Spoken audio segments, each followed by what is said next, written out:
Good morning everyone, আবারও একটা new ব্লগে তোমাদের সকলকে স্বাগত। সকালবেলার সমস্ত বাসি কাজকর্ম শেষ করে এখন চলে এসেছি স্নান টান করে রান্নাঘরে। তো সকালবেলা কি বলবো, স্নান করে এত তাড়াহুড়ো লেগে গেছে যে আয়নার সামনে যাওয়ার থেকে মনে হলো যে রান্নাঘরে আগে যাই। কারণ জানো, এখন বেলা অনেকটা বেজে গেছে, প্রায় 10টা মতো বাজে। মেয়ের না প্রচণ্ড খিদে পেয়ে গেছে। আর আগের দিন রাত্রিবেলায় ঠিক করেছিলাম যে আজকে একটু ঘুগনি রান্না করব, তার জন্য মটরগুলোকে ভিজিয়ে রেখে দিয়েছিলাম। এবার আমি যদি রান্নাটা না করে নিই তাহলে কেউ সকালবেলা খাবারটা খেতে পারছে না। তাই তাড়াহুড়ো করে আয়নার সামনে যাওয়ার থেকে আমি রান্নাঘরেই আগে চলে গেছি।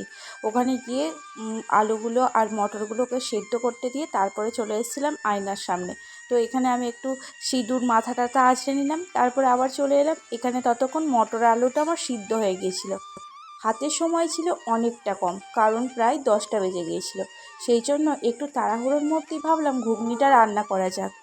কড়াইতে এখানে তেল দিয়ে তার মধ্যে ফোড়ন দিয়ে পেঁয়াজ দিয়ে দিয়েছি, আর টমেটোর কুচিগুলো দিয়ে হালকা লবণ দিয়ে একটু নাড়াচাড়া করে নিচ্ছি। পেঁয়াজগুলো যতক্ষণ ভাজা হচ্ছে এখানে আমি মশলাটাকে রেডি করে নিই। তো চলো মশলাটা করে নেওয়া যাক। হাতের সময়টা ছিল অনেকটা কম, খুব তাড়াহুড়োর মধ্যেই রান্নাটা করছি।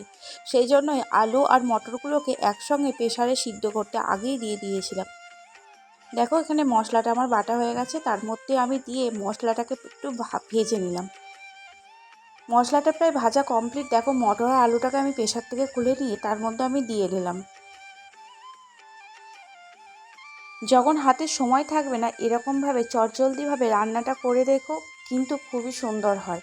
আর ঘরোয়া রান্না তো একটু গরম মশলা দিয়ে নিলাম, তাহলে কিন্তু খেতে অনেকটা টেস্ট হবে।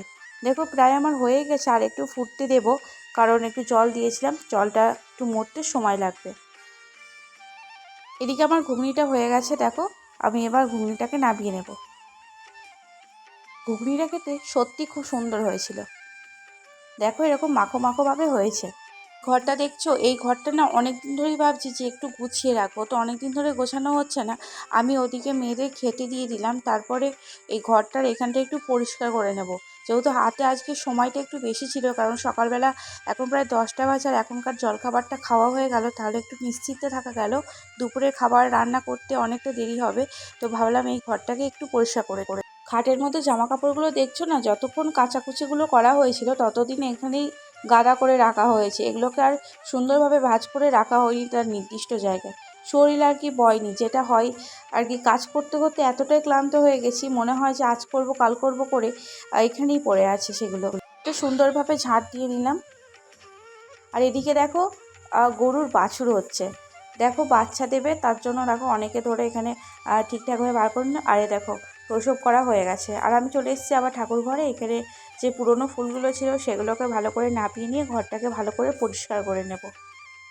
সকালবেলা বাসি কাপড়ে তো এই ঘরে ঢোকা হয় না সেইভাবে, তো এইগুলো স্নান করার পরেই কিন্তু এই কাজগুলো থাকে আমার প্রতিদিনকার।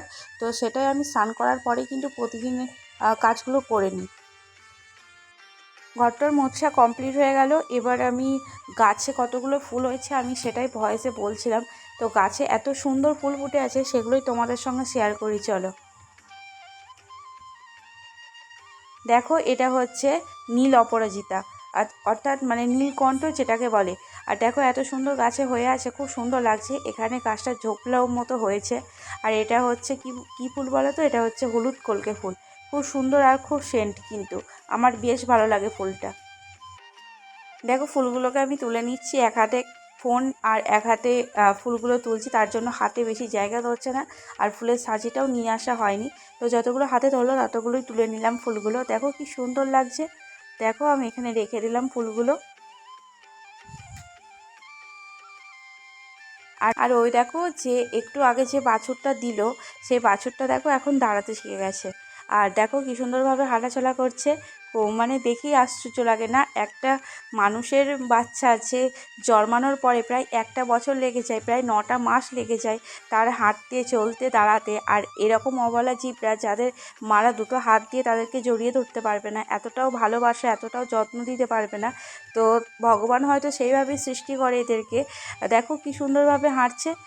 তো এ তো নিজের মা মা তাকে কোলে পিঠে করে মানুষ করতে পারবে না, তো সেই জন্যই হয়তো ভগবান এইভাবেই সৃষ্টির আর কি, এইভাবেই আর কি নিয়ম। দেখো কী সুন্দর হাঁটছে।